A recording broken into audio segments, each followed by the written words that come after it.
what's up guys, it's your boy Reese spoken in yet again. This is another Minecraft showcase where today what I will be showing you is going to be King of the Ladder. If you've seen King of the Ladder on the internet, you'll probably know that pretty much, if I turn around and have a look at it, it is just a giant ladder, and it's normally always 4 players, but sometimes people jump in with a bit more or a bit less.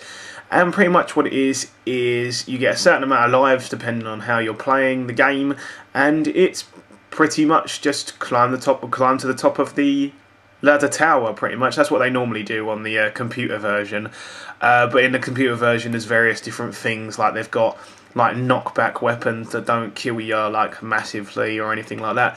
But in this version I've just put on fishing rods. I don't actually know, because compared to, I've had this problem with quite a lot of when I've done adaptations of games from the PC version to the Xbox version, it's more the fact that what works in PC version doesn't necessarily work in the Xbox version. Like in Dodgeball, wherever Dodgeball is, I think it's off in that direction somewhere over there.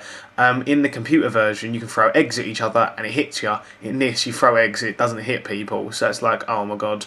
So I had to adapt that, should I say, to arrows and just put golden apples down so people can regen their life quicker. So, but yeah, with this I'm hoping the fishing rods work on people as well, but if they don't you can just whack people with them.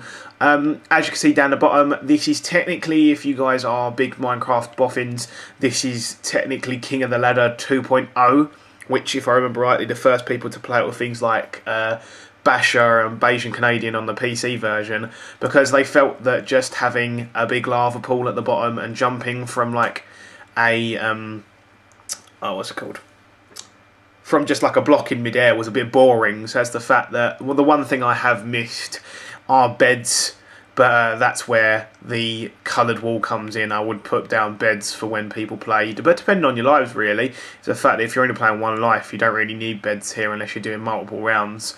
But originally when I did design this, I was going to do, as you can see down here, we've got the red staircase. I was going to do a coloured staircase for each side, but it was more the fact that it was annoying with the levels of ground. I couldn't really find a flatter bit of ground.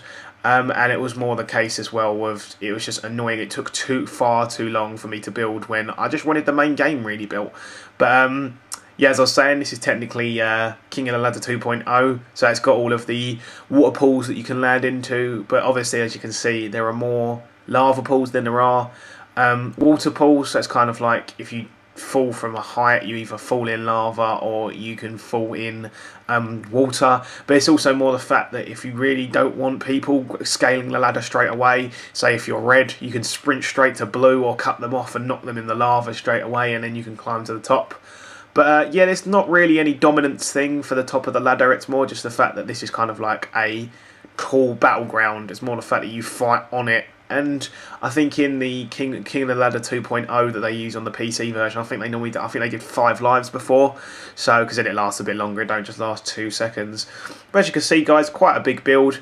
The main effort of the build was actually building the bottom base, because I had to fill it so that the lava didn't just pour out, because my original design I was going to have like the wall on all sides. Obviously I couldn't leave the lava just to pour out, so if I show you guys under here quickly, this is pretty much just what it looks like underneath, just mounds of lava and water underneath.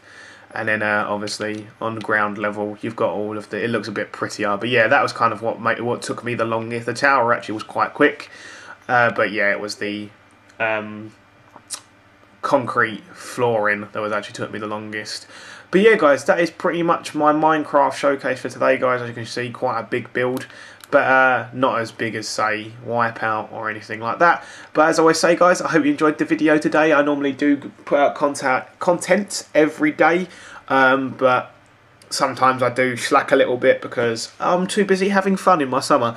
But as I always say, guys, my name is Richard Spoken. I hope you guys have a lovely day, and I'll see you guys in the next video.